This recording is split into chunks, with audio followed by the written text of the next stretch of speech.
Earlier this month, I hosted a free masterclass where I walked hundreds of software engineers through the exact system to start a high-margin software business without having to risk quitting your job. And the response was insane.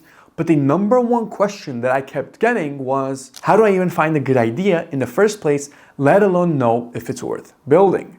So I'm doing something that I have never done before. On February 22nd, I am hosting a live free masterclass focused entirely on ideation, how to find, validate, and pressure test business ideas that actually have market demand as a software engineer. No BS, just the exact same framework that I used and countless other software engineers used to go from 0 to 7 figures. Plus, there's going to be a live question and answer at the end where you can ask me anything directly. On the masterclass you are about to see now, we had over 200 software engineers show up live and spots filled up within the first 48 hours. The link will be in the description below. Sign up now. Once again, it is completely free. And if you are actually serious about building something that replaces your 9-to-5 income as a software engineer because you know you're meant for more, this is where you start. And if you want to go even deeper and work with me personally one-on-one to build and scale your software business in the next 180 days, there's also a link to apply to Consultative, the #1 startup accelerator for software engineers. We only work with software engineers who are ready to take action. So if that is you, click the link and let's talk. Without further ado, let's get straight into the masterclass. Let me show you exactly what we covered in the last masterclass, because if you missed it, you are about to get the full breakdown right now. Let's get straight into it. Today, I'm going to expose the same exact steps on how you could also start your own high-margin software business without having to quit your job immediately, without risking months on a zero-user SaaS, which some of you might be a little familiar with, and without having to become a sleazy salesperson, okay? Because imagine what building a successful high-margin software business today would actually look like. You can quit your 9-to-5, you can pay off your mortgage, and you can spend more time with your wife and kids. But best of all, you can finally enjoy real freedom. But before we go ahead with the training, I know some of you guys are probably thinking, okay, Bago, but I don't have any unique SaaS ideas that people are willing to pay for. I am a builder, I'm not an entrepreneur. Selling is not for me. Or I wouldn't even know where to start searching for clients. Or starting a business is just simply too big of a risk for me. I have responsibilities. Which of these do you relate to the most? Let me know in the chat right now and I'll take a look at it. Keep in mind up to 5 to 10 seconds difference. And I can see some of you guys typing in. Fair enough. I had the same exact doubts when I started my business 3 years ago. And what you need to realize is that everybody, including the founders currently in Code to CEO, face the exact same doubts. So you are not alone there. Like Sandra, who was already an engineer, full stack, she was extremely over-leveraged and burnt out. And she told me, I can build anything, but I cannot sell. She didn't have a real SaaS idea to start a real business, and she barely had any time because she was working 2 full-time jobs when she joined. She went on to make $20,000 in just 30 days of finally understanding everything that you need to make it work. And she'll tell you herself that if she could do it in that position, so can you. And I've seen this process that I'm teaching today work time and time again with countless individuals. I can say that I'm extremely confident. Actually, I'm very confident that I can help you guys fix these problems too in this very own masterclass. So, give me 1 sec.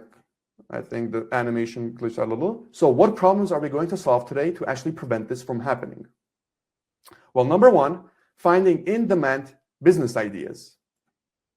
Most engineers who want to start a business, they can't even get past step 1, a good idea. Many people, I've done polls on this, they ask me, okay, but what do I start? Now, what is the difference even between a good idea and a bad one? Well, contrary to what most people might believe, the only difference between a good idea and a bad one is whether or not you have the resources to make it successful. Let me give an example of this. I could have myself come up with the same business model as Elon did for Tesla, because for him, it's a great idea. For me, however, first off, I would not be able to capitalize and turn it into success because I have no clue about electric cars. I don't have millions of dollars backing me, even billions. And frankly, I don't know much about, even though I'm an electrical engineer, I don't know that much in detail about electric vehicles. So that's what we're going to figure out. What idea fits your current situation and your resources the best? Because that's what makes a good idea. And once we've tackled how to actually find a validated business idea, we then get to the next step, which is positioning our product or service so that it will sell itself, such that you don't have to. Because the problem that we're seeing currently, especially for software engineers after having spoken to so many of them, is that most of you believe that this is you at the top. But in reality, this is actually you. You're just not aware of your unique advantages. So if you don't get your foot in the door, you can't show people how good you are, okay? You can be the best software engineer in the world, but if nobody knows about you, it's not going to matter. And as a result, an offer is positioning your product or service in a way that instantly explains its value. And from there, all we need to do is actually close the deal. So last but not least, getting clients without salesy tactics. That's what we're going to cover as well. I've seen time and time again, people saying that, oh, I'm an introvert. I can't go out and talk to random people. That's what's blocking me. I like to build stuff, but I don't want to deal with people directly. And that's where consultative closing comes in. Just like how Chris used it before even any other sales training or anything of that sort to close his first deal within a matter of days. So give me a yes in the chat if you're actually excited to learn and implement all three of these pillars to create your very own software business today. Let me see it. And while you guys are going to do that, because I know chat is going to be a little delayed, I'm going to move on to the next one and see what you guys are saying. Perfect. Alrighty. So there I see all the yeses. Gabe, Andre, Dante. Perfect. Maxime. Let's go for it, guys. Perfect. Perfect. Get the energy in the room. Let's go for it. So what I'm about to teach you has made me millions in the past couple of years. And worst case scenario, it can make thousands for you. Okay? So if for some reason, some of you are still here thinking, okay, who the hell is this guy and why does he have the right to teach me about starting a software business? Let me talk a little bit about myself. Since starting my software business 3 years ago, shortly after essentially when ChatGPT was released on November 30th, 2022, I've generated millions of dollars in revenue with my own software business, AB Analytics. And I'm not just saying that to flex. As a matter of fact, it's the exact opposite. Some of you guys already know that I prefer to stay away from showing any flashy lifestyle because I don't believe that's necessarily accurate. A business actually requires real hard work. It is not a get-rich-quick scheme. That's exactly why 3 years ago, I would have literally killed to have been able to attend a masterclass like this to save me months, if not years. And it actually did for the Code to CEO founders. For example, Paul, he went from being stuck in corporate for years, having to drive in person to the office, to closing over $10,000 contracts and more within weeks. Same thing for Masa, went from being paid way below his value in Japan to over $10,000 USD in setup fees and $1,000 retainers in less than 30 days. And once again, he did it in English, which is not his native language. So you might ask me, okay, Bigo, this is all good and all, but if this works so well, why are you teaching it? Why not scale your own business even further? The simple answer is, I am, and it's systemized. Let me explain. My business is growing, but due to the systems and levers that I was able to build, I now have complete freedom. I can work on average 2 to 4 hours a day on it. The rest I spend on what I enjoy, helping others do the same, because that is what is actually my passion. And I remember what it felt like to be stuck. To me, as of this moment, in this time of my life, there is nothing more fulfilling than seeing the founders that I'm working with change their lives, especially when I receive messages such as this one over here, okay? And yes, also I work with founders one-on-one in our Startup Accelerator Code to CEO, which I'll open up a few spaces for after the masterclass. I wanted to make this masterclass completely free to give everybody a fair chance, because that's what I wished for me. So, are you guys ready for me to start the training? Type yes if you are, and we're going to get straight into it. I'll give it a couple more seconds for you guys to digest all the info and then for me to see the chat because there is a little bit of a delay. And the second I see you guys coming in, we'll go ahead and get started. In the meantime, pen, paper, whatever you need, notebook, anything ready for you to take notes. Put away your phone, put away everything else. Make sure you're not going to get distracted. And let's get into it. Perfect. Tom, Joe, let's go, guys. I love it. Sasha, I love the energy, guys. Keep it up. Let's get it. Perfect. So get ready to take some notes. This is the moment where you're going to take out everything you need, put away all distractions, and let's get started with pillar number 1. Pillar number 1 is all about the filter, okay? If we were to think of our business and separate them into an idea and a business model, without the right idea and business model, it's sort of like we're trying to win an F1 race in a transport truck. Obviously, this might look cool, but you're not going to get anything done. You're going to get last place. So if our engine is the idea, then our vehicle would be our business model, okay? So you need both to win. You can't have one or the other. You need both. If you don't, then no matter how hard you work, you will never win. You could risk it all. You could quit your job right now. You could build out a SaaS idea that you saw on a YouTube video. Or maybe you could even convince yourself to start searching for clients right as of this moment. You could cold email. You could search in your own network. You can do anything possible under the sun. But if you do not have the right idea and the right business model clearly defined, guess what? Nothing's going to happen. This is why you see cases of 0 users on your SaaS. Relationships will get awkward after the first no. Your inbox is going to stay without any responses, and you didn't get any closer to freedom. In fact, it cost you time and potentially money. So the most fundamental way you can think about this is you cannot hit the target that you have not defined. Imagine you're doing archery and you are blindfolded. How are you going to hit it? So how do you filter out which idea and business model is right for you specifically as of this moment? Well, it's the one where you're going to have the most leverage. And Archimedes famously said, give me a lever long enough and a fulcrum on which to place it, and I shall move the world. So how do we actually figure it out? Well, let's figure out your current leverage zone. Your leverage zone is essentially the skills you have multiplied by your physical location, multiplied by your network, combination of these 3 things. So if I were to place them on a bubble map, you could see that this middle right here is your leverage zone. Ideally, the ideas we're looking for exist right in here. So ask yourself, who in your network could help you? What have you built before that solved a real problem? And what advantages do you have in your geographical location? For example, some of you located in the US, you have access to a chamber of commerce that not many people even know about. So truly put these down right now on a pen and paper and ask yourself these questions. For those of you who are saying, what if I don't have a real network? Almost everybody has a network. And if it's not your immediate network, it's the network of the people that you know. Ask your friends to introduce you to people, right? Just write down exactly what you have.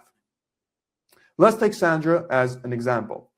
So her network was composed of friends, former colleagues, family, neighbors, right? And her experience had a lot of stuff: family situation, life events, jobs, interests, unique experiences. But what makes Sandra unique isn't necessarily these, because all of you guys also have this exact same thing.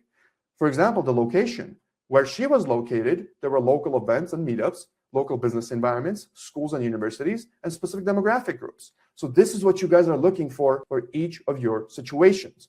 What is out there that gives you leverage over other people and that only you can capitalize on, right? Each of you have opportunities. You just have to see it. You just have to put it down. Because of this, Sandra knew exactly what she could offer and to who. And also, she knew exactly what not to do. And that was what eventually led her to her first high-paying client. And I think you guys now see how to figure out your leverage zone and how important it is. Type a yes in the chat if you do. And if not, for any of the questions, save it for later at the end of the masterclass. So if you have a question, jot it down so you don't forget it. If you do understand it, give me a yes in the chat. I'll wait a little bit before we move on, just to make sure that majority of the people understood it. And once again, perfect. I see the yes flooding in. Perfect, perfect. Dante, Vishnu, Sali, perfect, guys. Walid, perfect. Let's move on. So let's move on to actually pillar number 2. This is how to position your services and product so that they sell themselves. It's essentially having an offer so good that it sells itself. And okay, up until this point, we found that, we're going to solve this specific thing, is this idea. Now it's time to create an offer around what we have chosen. And your offer is essentially how you explain your value to the customer, okay? It might not be your favorite thing, but a business without customers is just a time-consuming hobby. The whole point of a business is to make money while providing a service. So you need the most important thing, money. No clients means you don't have a business. But if you do nail your offer, clients will instantly see the value that you're providing. That means you don't necessarily even have to sell, at least not in a sleazy salesman way that you think. So here's how you're going to create a grand slam offer that pretty much sells itself. And this is essentially a 6-step framework. You'll see the 5 over here, but there is a unique bonus option that I'll talk about at the very end. First and foremost, clear problem, tangible outcome, trust triggers, simplicity, and urgency. Okay, these are the 5. The 6th one will be a bonus that you guys will hear soon. So number 1, clear problem. Do not sell features. This is extremely important for software engineers because we like to lean heavily on the technical stuff. But remember, we are not selling features, we are selling outcomes, and specifically solutions to problems, okay? So instead of saying an advanced analytics dashboard, we want to be a little bit more specific when it comes to the outcome and the solution we're providing. We say, you don't know what's causing churn? So we'll show you exactly what's causing churn in 7 days. How are we going to do that? Through an advanced analytics dashboard. But we're not going to say it's an advanced analytics dashboard. We're giving them the result, the outcome, because that's what people care about, especially if it's non-technical individuals, which most of the time, that's who you will be dealing with, non-technical people. So separate yourself from the technical jargon. And an example of this is simply on my own website. If you go on it right now and take a look, I don't have anything with regards to email automation tools, right? I market it as accelerate your sales growth. So AI tools for lead generation, personalized outreach, and automated content creation that scales your sales efforts and builds stronger brand presence. So what is the problem that they're getting, or the solution that they're getting to that problem? It's a stronger brand presence. I'm not talking about how I'm going to do this, right? I have email automation tools and things like that, obviously, and there's a lot of other stuff that's being involved, but I'm not going to say that because they don't care about that. They care about the result and the problem, okay? Same exact thing. When it comes to selling, you need to sell benefits and not features. I'm not saying increase I'm saying increase productivity. I'm not saying, oh, I'm going to boost your productivity with AI agents, right? Or I'm going to do this or that specifically. I'm giving them exactly the benefits. If they decide to work with us, they will have increased productivity, better customer experience, right? Data-driven insights, cost reduction on all these things. These are benefits. These are specifically, I'm defining a problem. I'm giving them a solution to that problem. I'm not explaining what the technical feature is because they do not care about it. Remember, guys, this is the #1 blocker that I've seen for software engineers. This is what really kills most of their offers. They get straight into the technical details without understanding that a non-technical person, especially, does not only care, but they will only be more confused if you bring up anything technical. Now, number 2, we need to make sure that we are providing a tangible outcome. So the result needs to be measurable and fast, because remember, you cannot hit a target that you have not defined. So we need to make the result measurable and fast. And the way we do that is, instead of, let's say, saying you'll know how to fix user churn, we say you'll know exactly where users are dropping off and what to fix in 3 weeks. This is more for the web development people, right? Especially those of you on the front end, you've 100% faced a similar problem like this. And at least if you've been in a meeting, be it a stand-up or something, you might have seen your manager even talk about situations like this. Number 3, it's all about trust triggers. So you can use anything that shows that this isn't your first radio. Not radio. Most of you don't even have a radio. But previous results, client quotes, screenshots, defined system or a process also helps, like if you have a specific name for it. But to show you what this kind of looks like in real time, take a look at my website. So why businesses love our AI solutions. We have actual testimonials and reviews. We have the logos themselves that kind of just flow over like an animation. We also have case studies of each specific client that we work with where they were okay with us sharing exactly what we did for them, okay? And you might be asking yourself, okay, Bigo, this is good and all, but if this is my first time doing this, I'm not gonna have case studies. Well, that's fine, because let's think about it. What do trust triggers actually do in the grand scheme of things? Well, they lower the risk. So that's what we have to do. We have to lower the risk. Now you might ask, okay, how do I do that? It's called risk management. And if they're worried about something, all you need to do is find out exactly what it is that they are worried about. And most people think that when you start off, you have to work for free. But not one of the Code to CEO founders actually did it this way. And we're going to talk about how to do this later. Number 4, simplicity. Do not pitch a 14-step or a 50-step roadmap. Trust me, clients do not care about that, at least the non-technical ones. Clients want what happens, when it happens, and how they'll know that it worked. Remember, the one common theme here that you guys should have already picked on is all about results. Results are all that matters, okay? If somebody needs to go from step A to step B, they don't care as much as what path they're going to take, as long as that path is as frictionless, as fast, and it's actually going to get them from step A to step B. So to kind of show you what this looks like in real time, once again, on my own website, I literally say that our process is simple, smart, and scalable. And I help them visualize exactly how it works. We smart analyze, seamless integration, continuous optimization, AI development. Essentially, I'm reducing as much friction as possible, and I'm making it as simple as possible for them to say yes. The way you want to think about it is, how do I frame it such that they have as little questions as possible for me? Meaning, keep it as simple as possible. Number 5, urgency. You need to give them a reason to act right now. For example, I only take on 2 new clients a month, or if you want to start by next spring, we need to kick things off this week.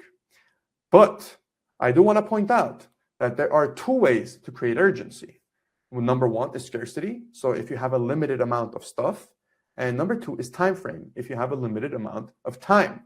When I say stuff, it can be actual resources. So if you don't have enough developers, or if you don't have anything of that sort, it will be scarcity or enough spots.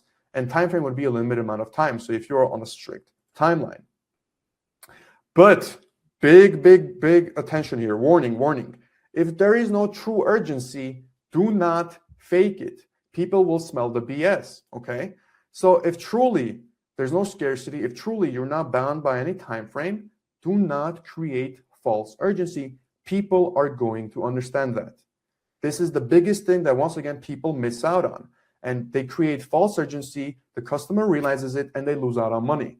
Especially if you guys truly do not have leads all in your calendar bothering you and annoying you to the point where you have to find somebody else to take these calls, or to the point where you don't have enough time to dedicate to it. Do not create false urgency. You will only be shooting yourself in the foot. This is a very important point here, okay? Now, if we put it all together, right? A simple, I can help with anything data or backend related. And this exact thing, I have literally heard somebody say it. Like, I've heard a software engineer pitch themselves using this. Same exact sentence. I can help with anything data or backend related. It turns into, I help SaaS teams reduce churn by building 3-week retention dashboards. Most see 15 to 30% of growth in product engagement within 60 days. Do you realize how hyper-specific this is now? So we went from anything data or backend related to specifically helping SaaS teams doing what? Reducing churn. How? By building a 3-week retention dashboard. And then the results. Most see 15 to 30% of growth in product engagement within 60 days. Okay, perfect. Let's move on. And this thing actually works. Masa, literally, he said, nothing changed technically, only how I positioned what I was offering. As soon as the offer was framed properly, the client agreed without negotiation. Dom said, I already had the experience. What I was missing was a clear offer customers could understand. Once I knew what I was actually selling, conversations then turned into contracts. Do you see how that will immediately hook the right customer in? Drop any questions you have on offers in the chat. We'll take a look at them in a bit. Because it's instantly clear that you're there to solve the exact problem that that specific individual has. That's what separates you from the rest. And now all we have to do is find the customer and have the conversation with them, okay? So this is what most of you were asking about. How do I actually find the customer? That's where we get to pillar number 3. So this is all about consultative closing. Now, you might be like, Bago, we're software engineers. Why is there a doctor on my screen? You will find out very, very soon. So most of you might think, I'm a software engineer. I'm not good at sales. And frankly, I don't even want to be good at sales. It's, there's a certain connotation to a salesperson. But if your offer is strong and you're speaking to the right person, you don't need sales in the conventional manner, okay? Your first $50,000 in your business is going to come from talking to real people with real problems. And you're not going to see a proper quote unquote sales process with sales tactics and all these things until you get way past those numbers. So it's not coming from being good with the words and applying clever sales tactics, right? It is all about understanding consultative closing. And this is how I got my first clients without pretty much any prior sales experience beforehand. And this is the exact method that I teach in my startup accelerator, Code to CEO. So what is consultative closing? Well, it's finding a real person with a real problem. And this is the most important part, understanding their pain better than them, okay? Once again, I'm going to repeat this. Finding a real person with a real problem and understanding their pain better than them. So for this, you don't need a brand, a website, a logo, testimonials, a big following, none of that. All you need is a clear offer, which is already done, a way to reach the right people, and a clear understanding of their problem. The reason this is so important is because when you go to a doctor's office and you're the patient, the way you trust your doctor is if the doctor is able to properly describe the symptoms that you're experiencing. If they understand your pain better than you do, if they understand what you have better than you do, you are a lot more comfortable in that environment and you trust that doctor a lot more because okay, this guy knows what he's talking about. He understands what I'm going through. So this is the analogy that I brought up in the beginning of the slides, right? Doctor-patient analogy. You are the doctor. The person that you're trying to close or sell to is the patient. And the way you're going to close/sell to them is you need to understand their problem better than they understand it.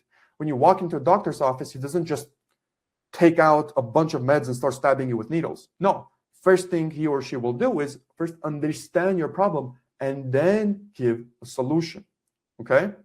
So how do we reach the right people in the first place? Well, we're gonna find them. Your goal isn't to target an industry. Once again, most people think in niches. No, your goal is to find a very specific person with a problem and a budget to be able to afford what it is you can offer, okay? So you need to ask, who has the pain that I can solve? Who cares about it enough to spend money? And who has the authority to make a decision? Once again, third point is extremely important. You can talk to somebody who's not a decision maker and you're just going to waste all your time.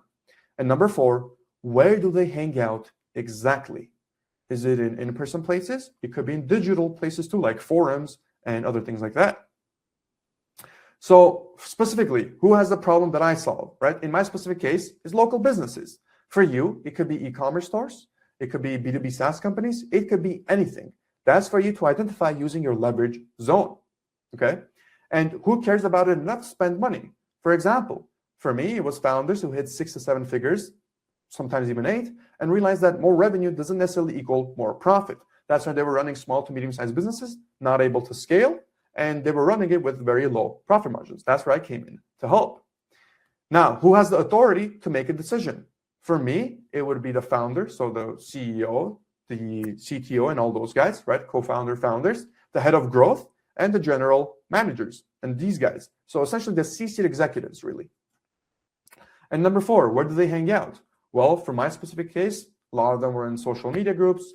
They went to networking events in the city, and they attended the Chamber of Commerce, which is, once again, if you are in the United States, write this down in your notes right now and highlight it. Chamber of Commerce.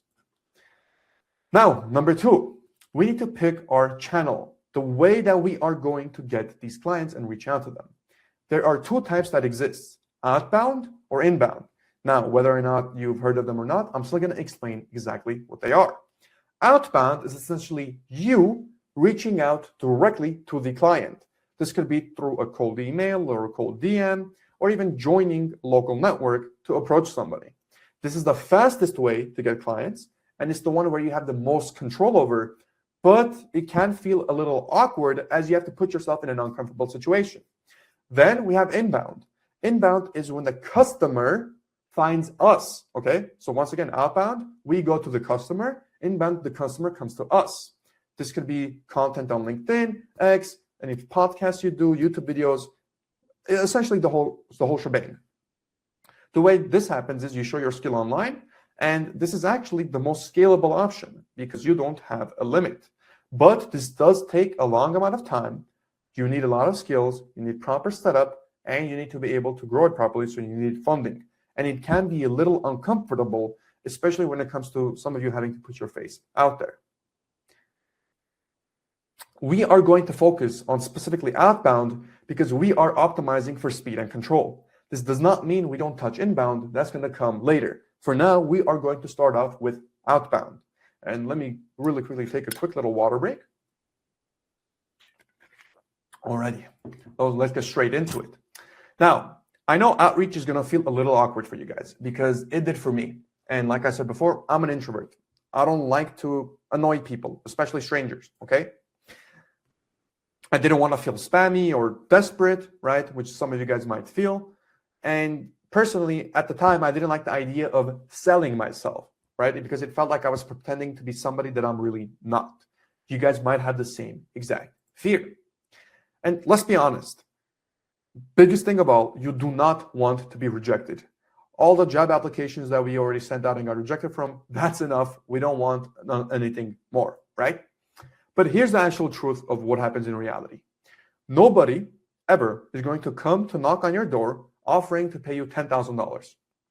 You're going to have to go to them, but you're going to have to do it in a way that actually feels human. And this is simply the human condition. To find opportunities, you're going to have to knock on the doors, right? No manipulation, no fake enthusiasm, just providing a genuine service. Once again, remember, doctor-patient analogy. So here it is, the exact messaging framework that got me my first $10,000 client before I even had a specific website. Specifically, it was about 16K. Let's get straight into it. This is all about nailing your message. It's composed of 5 specific things: personal opener, mirroring the pain, trust triggers, offering a shortcut, and making the ask easy. Now, we're going to take a look at this in real time so I can explain to you what each one entails. So this is an example from AB Analytics, and this is my best performing email of all time. This was when I first actually started out and I was first getting into cold emails. I was running an offer for e-commerce stores, specifically e-commerce stores that also had a physical location in my area. You guys know LA, there's a bunch of clothing brands here and a bunch of people trying to start e-commerce places. So you have really unique locations that have and sell clothing. So let me tell you a little bit about what the email actually contains and the messaging behind it.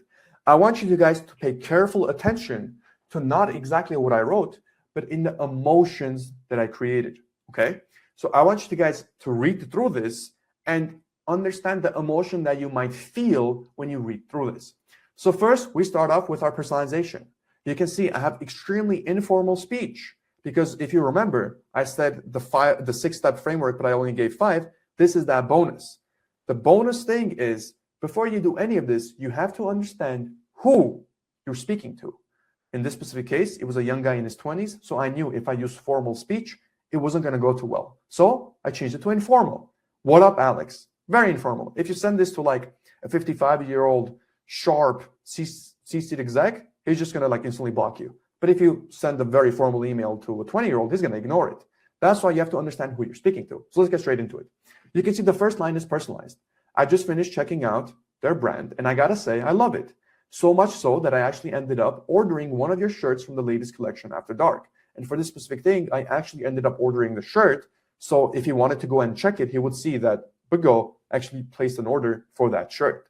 Anyways, I wanted to drop this email because after seeing your products, I'm confident that I can boost your conversion rate by at least 30% in the next few months, or you don't pay.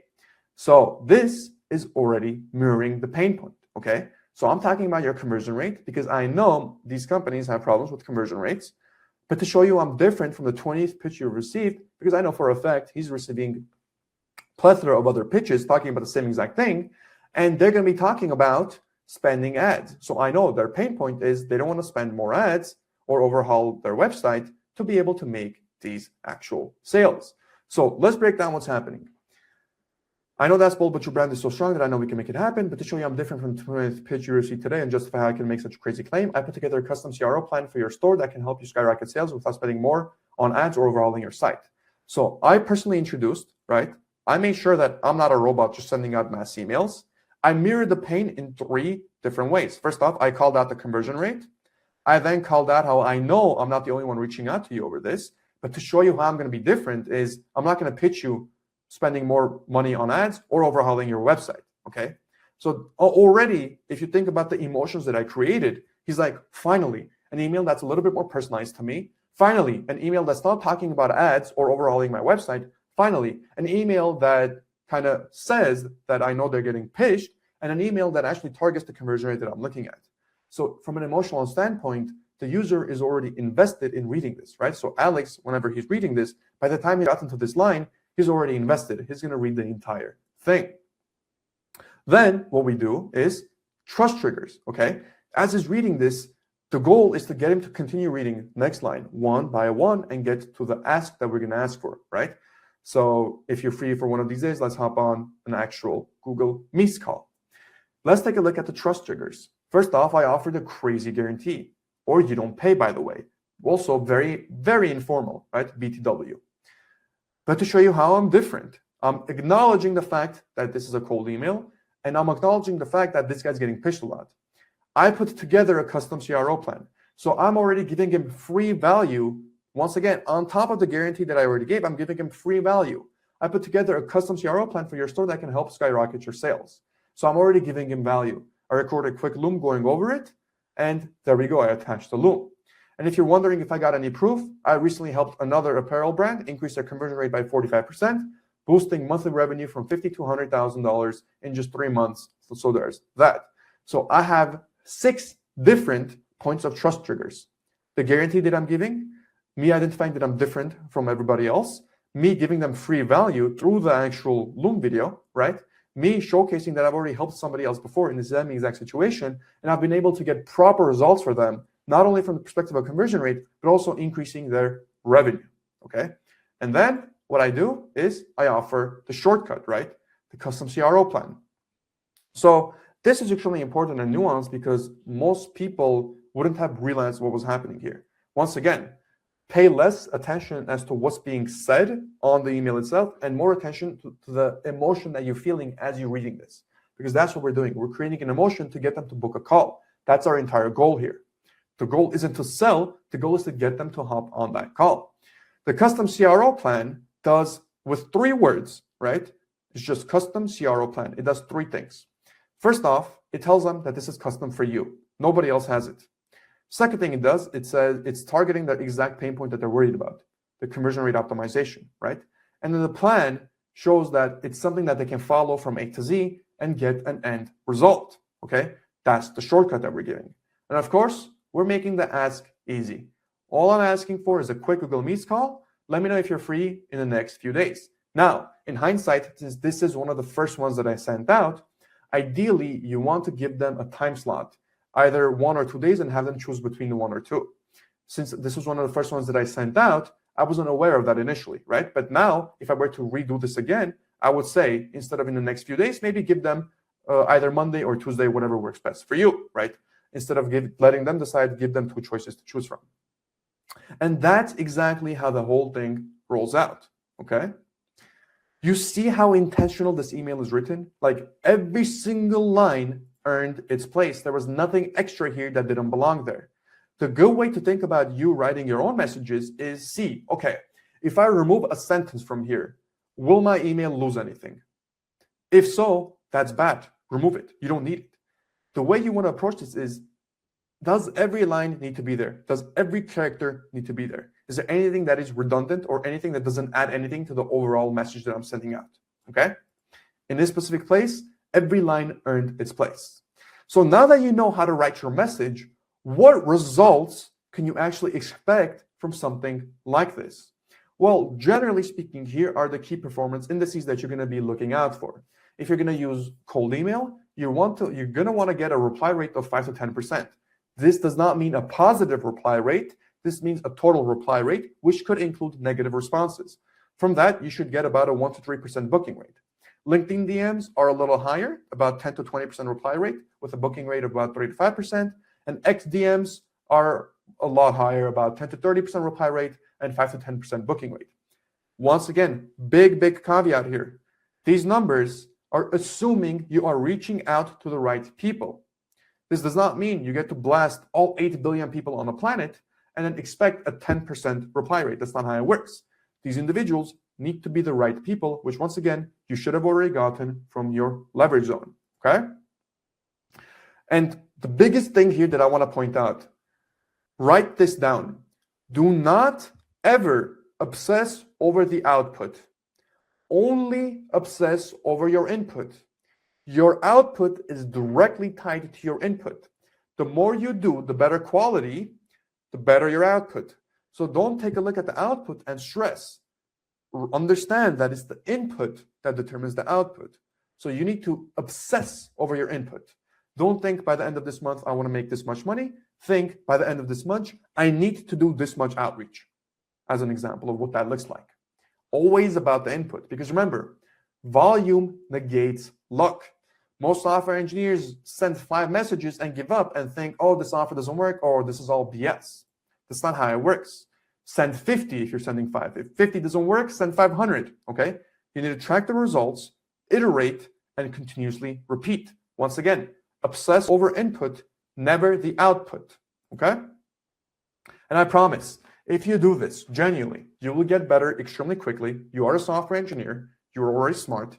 So just treat it like a skill. And for that, you're going to need to practice, just like with anything else. This is exactly how I got my first 16K client. Several warm intros from people that I messaged, even when they even didn't buy, and over $100,000 in client work before I even had a proper website. So this isn't magic. It is simply momentum, okay? This is exactly what John is still doing to this day to scale his $3 million a year business in under a year. Now, I do want to point out, John is a little cracked, okay? This is not the average in Code to CEO, but it most definitely does show what is possible if you continuously obsess over your inputs as opposed to your outputs. John is a perfect example of that, obsessing over inputs versus outputs, okay? So there's only now one thing really left, and that is to get into consultative closing, how to sell without actually selling. So before, I remember when I would first hop on a sales call, I used to over-prepare like crazy. It felt like I was back in my 9-to-5 days going on a technical interview. I would have pages of notes, I would have bulletproof case studies, and I was talking way too much, okay? Especially about technical details. Because I thought back in the day that sales was all about convincing, pressuring, and using clever psychology tactics to sell people, okay? But that's not what sales actually is. At its core, at the end of the day, you're here to make money, but also to help the people that you're selling to. There's no other reason you're doing this. You're going to get money for it, but you need to be able to help them. So there's no use in selling to somebody who does not have the problem that you are trying to solve. That is what makes sales so difficult for certain people. They try to sell to people that do not have the problem that they can solve, okay? So once again, treat your sales calls as if you were a doctor. This is exactly what I started doing. I didn't just start handing out pills immediately on every call, right? I had to diagnose them. I had to figure out what the real problem really was. And only then did I begin to ask better questions. And only once I found out, okay, I know exactly what treatment they need, would I actually offer a treatment that could help them. But if I couldn't sell to them, I wouldn't sell. Because once again, if I am a heart doctor, somebody comes to me with wrist issues, I have no clue what to do there. Maybe I'll have some surface level knowledge, but it would not be responsible of me to actually treat them or prescribe them anything, even when I have no idea about the wrist. Same exact thing applies here. You're not convincing them to buy your service. You are helping them to solve a problem, okay? So you might be wondering, okay, but what does like a good sales call kind of feel like then? Well, you're going to talk 20 to 30% of the time, absolute maximum, okay? You want the client to talk more, similar to how exactly it's a doctor or a patient. The client will open up about what's not working, and you will reflect their exact language back to them, and you will offer clarity. And they should say, okay, that sounds exactly like what we need to do. Even if they don't buy right away, they will leave trusting you, okay?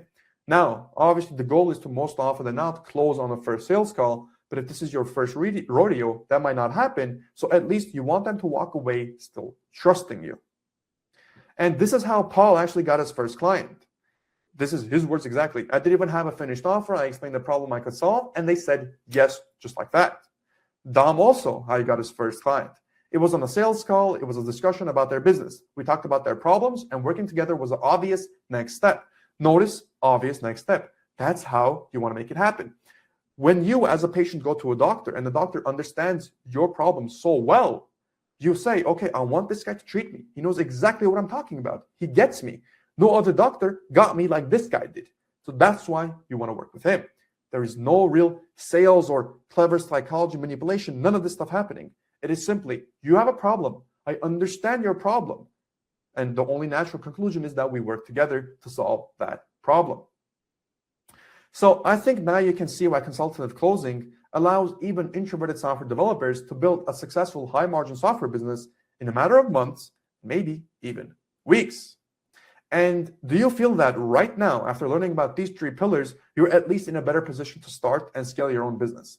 Give me a yes or a no. Let me know in the chat. While you guys do that, I'm going to take another quick little water break because I'm about to lose my voice, I think. Okay, so I see a significant amount of questions here. So Leonardo asks, how can I provide software solutions without having access to customers' database? What do you mean by providing software solutions without having access to customers' database? Are you specifically talking in terms of a SaaS? Please expand on your question a little bit. Elian asks, how big of an issue increased sales friction is not having Stripe, PayPal due to geographical restrictions? Not too big of an issue. Obviously, it will hinder you a little bit, but if you don't have Stripe or PayPal, it's not going to make or break it. There are always ways that you can circumvent it or you can go around it. Is it going to be a little less convenient? 100%, but it is not a blocker. So I wouldn't worry about that. Dragon asks, what if I don't like to work in my geographical region?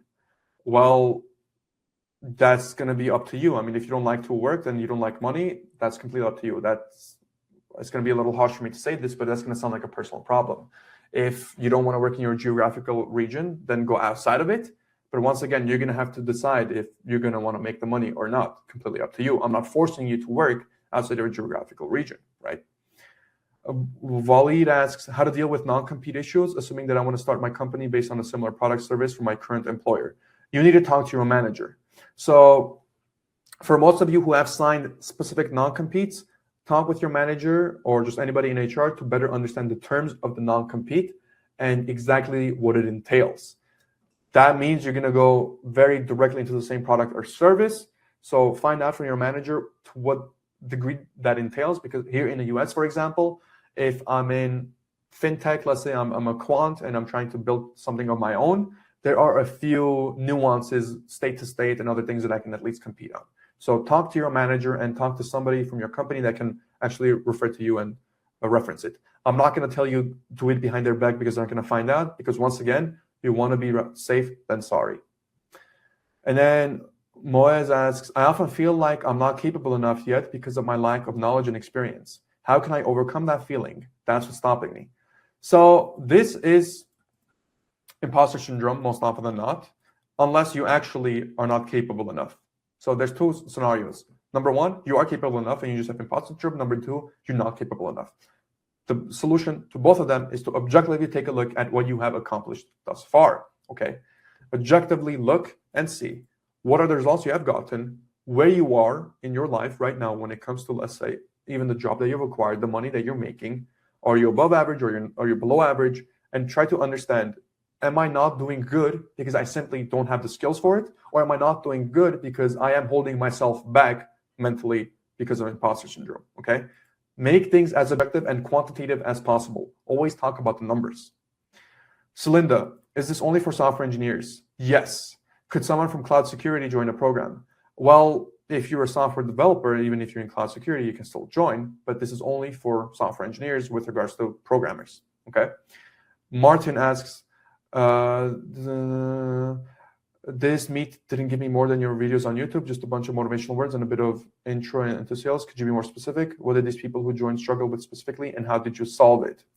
Great question, Martin. Yes, I go deep dive into my other videos too, but I also talked about stuff that I didn't talk about in my videos here. But more specifically, the two biggest blockers that most people struggled with were ideation, not knowing what business to start, and number two, with the sales process, not knowing how to pitch and actually get clients. Those are the two that they struggled with the most, and we talked about how to actually deal with those. Dante asks, I'm a front-end developer with a creative technological background, and I'll be leaving my job soon to focus on building my own solo studio. From a strategic perspective, would you recommend starting as a freelancer to validate my services, or formally creating a company to attract my first clients? So Dante, this is going to be dependent on where you're from, because I know, for example, European folks have a lot of difficulty with creating, let's say, even the regular LLC. There's a lot of paperwork involved, whereas in the US, it's literally like a 5-minute online process. First and foremost, I would 100% focus on validation first before you commit into anything. So if by validation you think you have to start off as a freelancer versus like actually opening up an LLC, yeah, if you're asking that, before you do any legal documentation, before you do any legal work, before you open up any type of business, first validate what it is we're doing. In fact, before you even open up a business checking account, anything of that sort, I would wait until I get my first client. That's how long I would wait until I actually even open up on an official basis a business. I would wait until I get my first client and I get my first payment. Elian asked, how big of an issue? Oh, you already said that. Oops, let me go down. There we go. So Sasha, oh, sorry, let's go to Alessandro. That's the next one. In a business model where your salary isn't directly tied to hours worked, how do you estimate the price of a project for a client that solves a specific problem? And should you ask for a percentage of that value upfront or after the project is completed? So this is more of a pricing question. This is, once again, completely dependent on the situation. Generally speaking, you do not want to charge for your time. You want to charge for the value that you provide. For example, if whatever it is I'm building brings somebody $100,000, then up until that point, they'll be comfortable with, let's say, give me 10K, because that's a 10 extra turn. They'll be comfortable with giving me, let's say, 50K. That's 2 extra turn. Generally, separate charging by time from value generation, okay? As to how you're going to go about calculating that value, you tie it to specifically the results. What results can you get them? If you don't know what exactly can you get them, what results have you gotten people previously? Based on that, you can slap a price on it. Some people prefer to do a percentage of the value, let's say 10% or 20% or 30%. You can go that route. But generally speaking, the best way that I recommend with pricing is whatever you think is uncomfortable. Let's say if you want to charge 10K, you're like, oh no, 10K is fine. And you say, oh, but 15K would be a little uncomfortable for me. Double it and charge that. So charge 30K for it. We always have a subconscious limiting belief that we are charging way too much. You want to get to the essentially that critical of, oh, this makes me a little uncomfortable, and double it.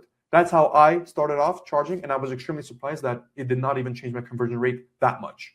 Essentially, it didn't impact it. I still ended up making more money by literally doubling the price that I was charging people. Of course, only do this if it actually makes sense. Once again, if you're going to get them $10,000 in results in a year and you're going to charge them 20K, that doesn't make sense. So base it off of the results that you can get them. Sasha asks, what if my geolocation doesn't really provide any benefits? Is that a reasonable thing to say, or am I looking in the wrong places? Can you share some in-depth explanation on how geolocation helps in determining leverage zone? Yes, Sasha. So depending on your name, I'm guessing you're located somewhere from Eastern Europe. I'm just going to go out on a limb and say that. Your geolocation will almost always provide benefits. It's a matter of what type of benefits you'll get. For example, obviously US, you'll have the most benefits, and in other first world countries, you'll have other. But in this day and age, I want to say if you're anywhere from Eastern Europe, just anywhere from Europe, some Asian countries, and most of North America, you are fine. Even if you're from certain African countries or you're from Southeast Asia, you can still have a lot of opportunities because of the internet and these things like that. So the way I would go about to actually finding out what's in there is first do a complete audit of your location. What is offered to you?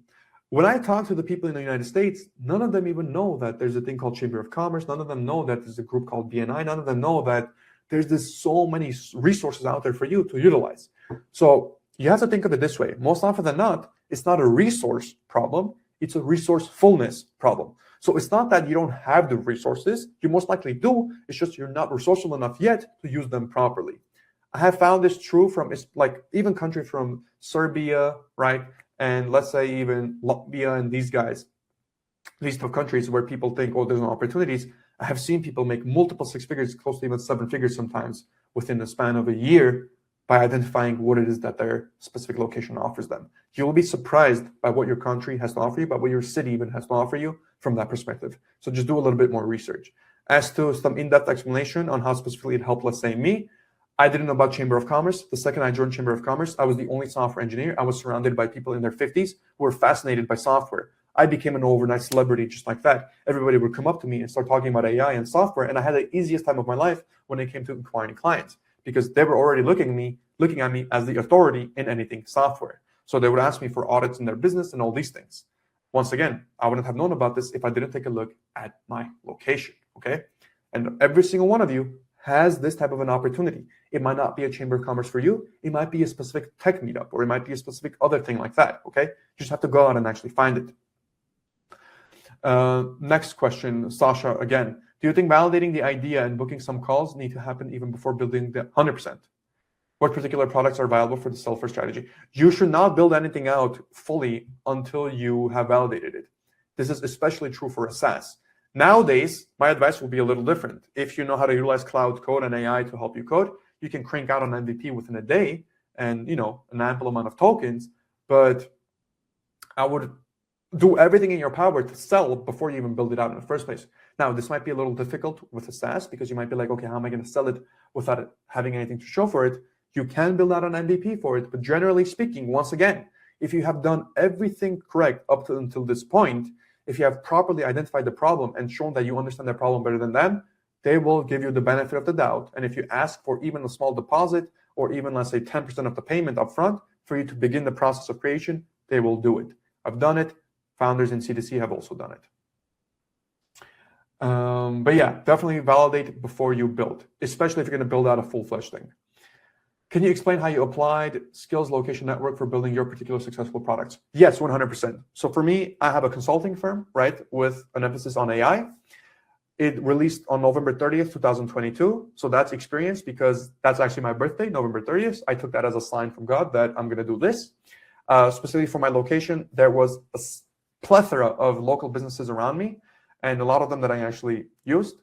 In terms of my network, I had people in my network that I met from just localizing in the city, right? I had friends, family, just extended college friends, alumni from my university and all these things.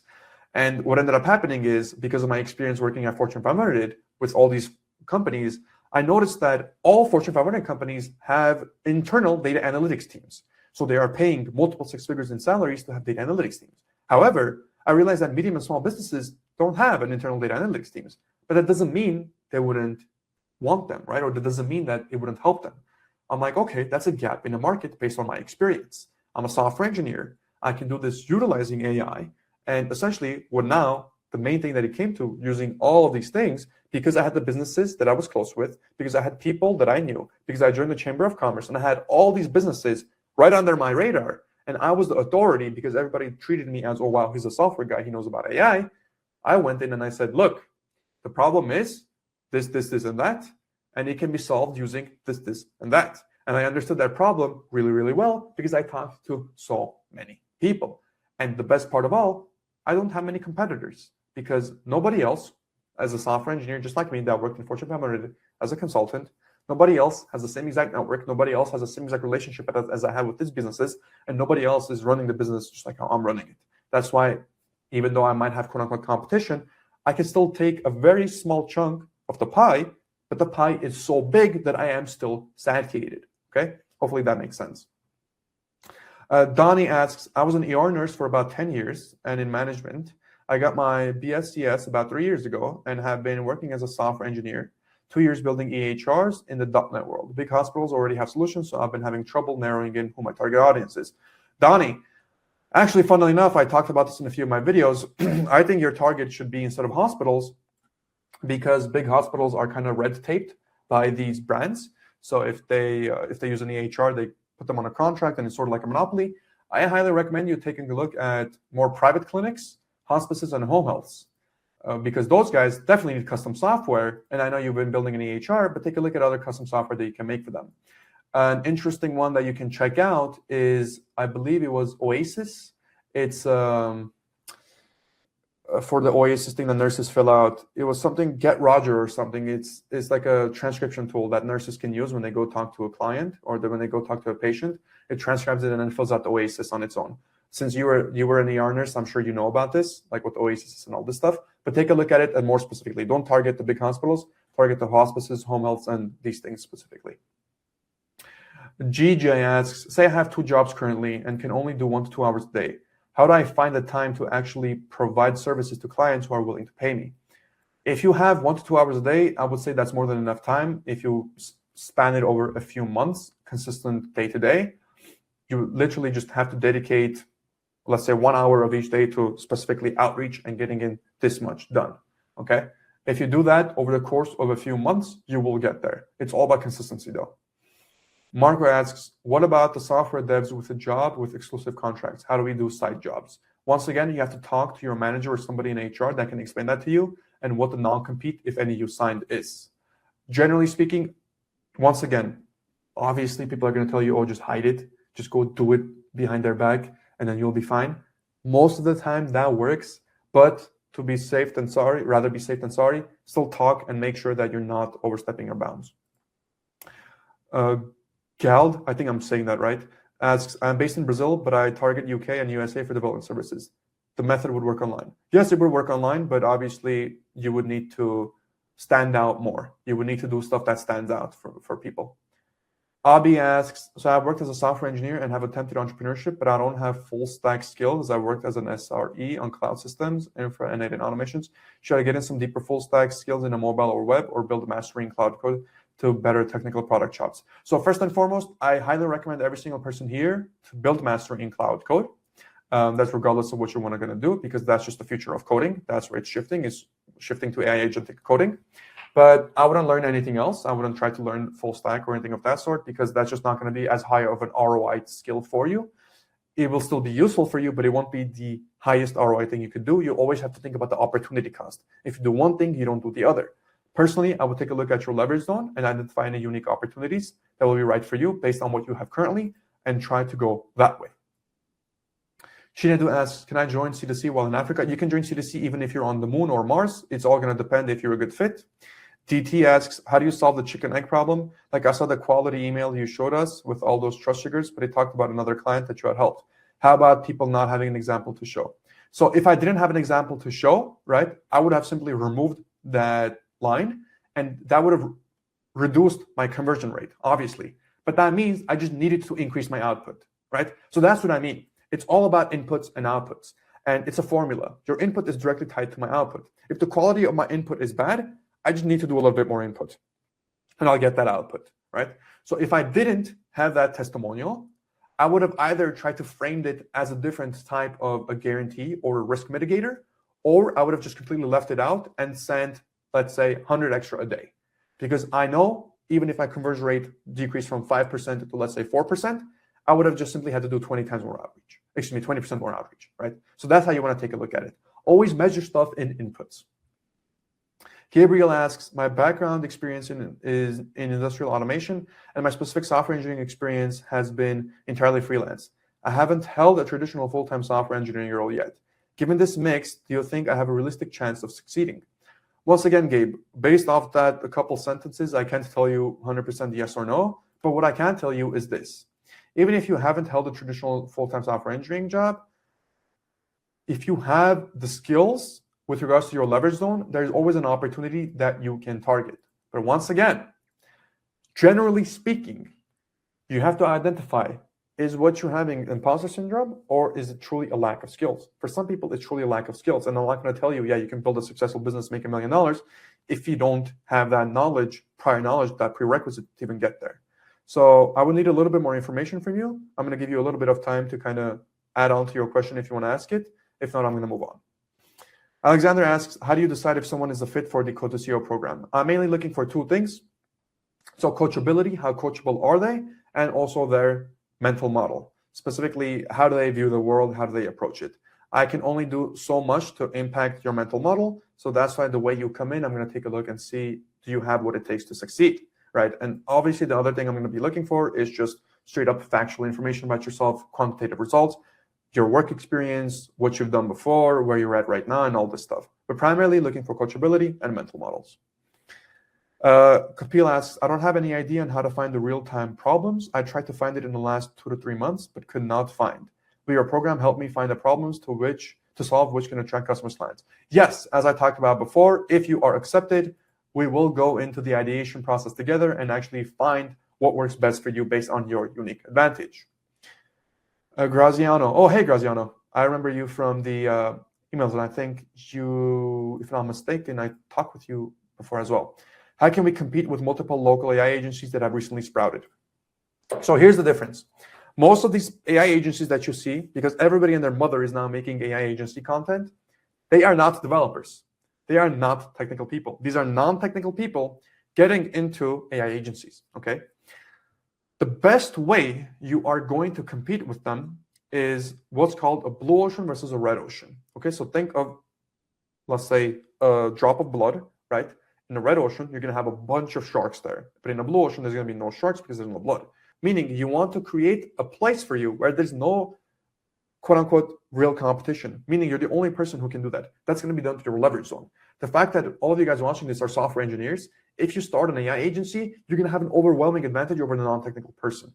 Now, the non-technical person might be, I'm not saying they are, might be a better communicator or might know a little bit more sales skills, which is also an assumption that we're making. Even if they are, let's say, your technical advantage is going to be enough to potentially offset that in the near future, because once again, you're a software engineer, you learn skills faster than the regular person.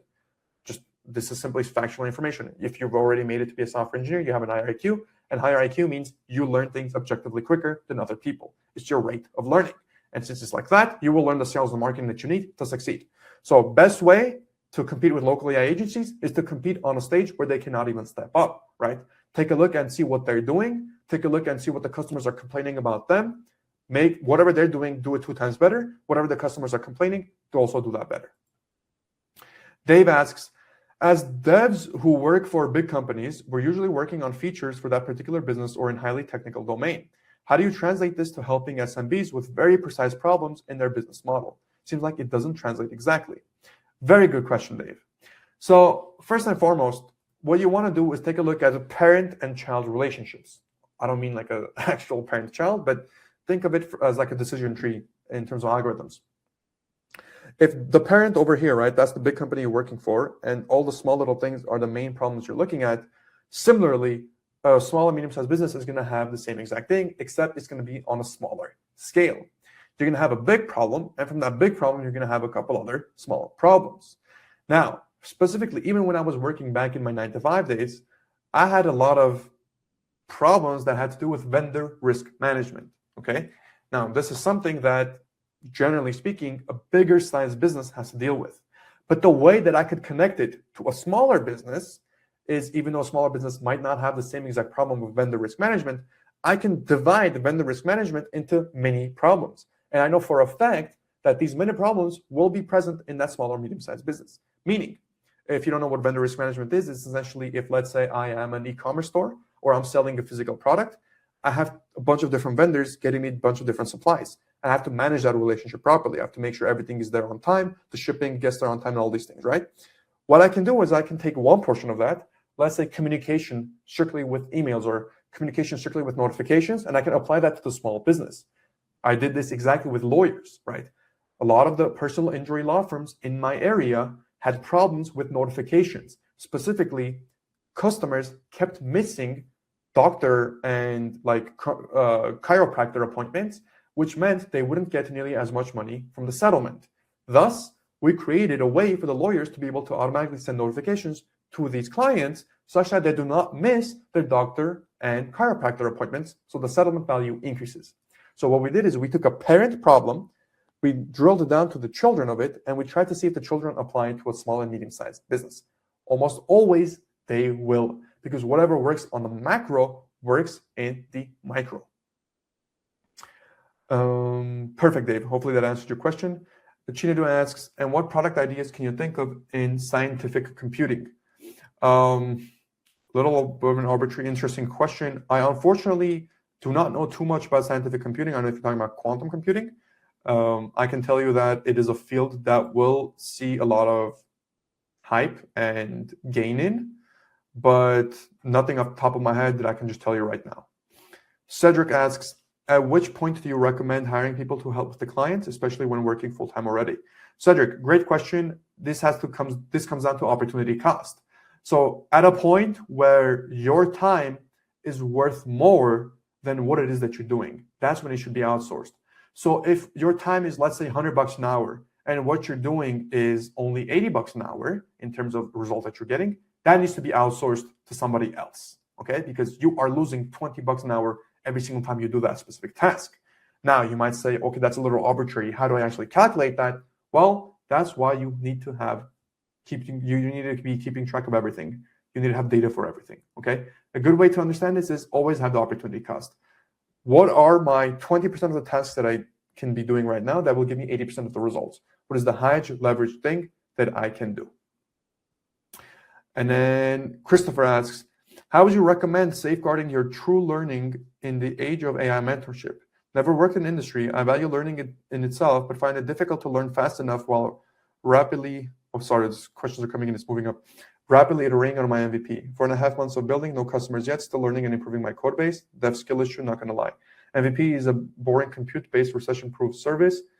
Infinite learning opportunity, though, from my level. So by safeguarding your learning, do you mean how to learn fast enough while rapidly iterating on my MVP? So I can tell you right now, 4.5 months of building is not an MVP already. You're building out a full-fledged application. So that's your first problem there. In terms of how to learn as quickly as possible is to understand that you cannot keep up with the rate that AI is advancing in. That's number one. So for us to understand this, we first have to understand we can't keep up, okay? So this means that you only need to understand 20% of the things that are gonna get you 80% of the results. This is why I highly recommend for even new programmers right now that want to get into development, for example, I say do not pay much attention to syntax or these things because AI is going to take care of that. You don't need to learn specifically how to, let's say, import a package or how to declare a function. Obviously, you should know these things, but you shouldn't spend that much time, whereas before you would have to memorize those by hand. Now AI is going to do that for you. It's more important now that you know the basics of it, the logic of it, how to actually think about it, the problem-solving method of it. Same exact thing applies to AI. The things that you need to learn the things that will get you 80% of the results. What 20% get you 80% of the results? That's what you're trying to focus on. Daniel asks, what's the realistic weekly time investment to get traction? Dependent on each individual, I have seen a minimum of 1 to 2 hours a day. So give or take about 10 to basically 14 hours a week, I would say. Adrian asks, I'm from the Pacific, Solomon Islands, a software engineering final year student. I recently just freelanced a website for an org, but I felt it time consumed a lot. What's your advice on how I can take it to the next stage? But I'm also stuck to choose between choosing AI or cybersecurity. Any type of front-end development work should be done using AI. It is better than a human being right now, especially if you are not like an expert with like 20 years of front-end experience, where I would tell you, okay, you might know a couple of things with regards to UI or optimization. You need to be leveraging AI for front end, especially as of this moment. Be it even something as simple as to mock up on Lovable, or just check out framer.com for really good landing pages and then ask AI to replicate it for you, and then you can change it depending on the use case. Eddie asks, if we miss the Tokyo session, is the CDC Masterclass planned somewhere in Europe in the future? Yes. So our masterminds happen every quarter. So 4 times in a year. We did one in LA. We have one coming up in Italy, Lake Como. Next one is in Japan, Tokyo, And we're going to have the next one. I don't know yet. The way we do it is we choose depending on where most people will be able to show up. And also, if I'm going to be there, I might as well just say like, okay, we're going to hold it here. But yes, we will have it all across the world. So if you're anywhere, don't worry, you'll be able to get there. Frederick asks, do you think technical networking events are a bad place to find potential clients? I go to a live networking event once a month, but I find most people at these events are capable of doing what I'm doing. Perhaps I should expand to other types of networking events. Most definitely. I don't think they're bad. Once again, opportunity cost. Would it be better to go where more people like you are, or would it be better to go to, let's say, specific events about businesses where you are the celebrity? So similar to what I did with my Chamber of Commerce. I was the only software engineer that knew about AI. It was all people in their 50s and 60s owning a business, right? I was kind of like a celebrity to them. So not necessarily bad, but there are better opportunities for you, Frederick. Andre says, what if the opportunities are limited within my geographic region? Not saying there aren't, but IT companies in my region usually do outsourcing, and that is how they make high revenue. Can you briefly explain to me pros working with geographic region? Well, first off, you speak the language. The locals like you, the locals know you. And since the cost of living is dependent on your location, you charging a set amount of money isn't going to be too bad, right? Obviously, it would be better if you can charge US prices, but charging the money that you need to make a living in your area is not going to be bad either. You're going to be better off closing them because they're going to be more familiar with who you are. You can set up a personal relationship with the businesses, and you don't need too many because every single location in the world has small to medium-sized businesses that even if they pay you 10K, especially if you're located in, let's say, Eastern Europe, that is a lot of money for you. So if you get 5 clients under your belt, that's 50K a month. 10 clients under your belt, that's 10K a month. Okay, 100K a month, excuse me. So I would definitely recommend starting off from a geographic region and then expanding out only if you need to. For reference, for my business, I literally only work with people inside LA. I have a few out-of-state clients, but that's only because they either came from referrals or another personal relationship. I did not advertise or send out cold emails to too many out-of-state people. The ones that I did do, sometimes they hopped on a call and I could have sold them, and I realized, wait, I don't particularly need to because I can just go with a local business that I can develop a better relationship with anyways. Perfect. That marks the end of it, guys.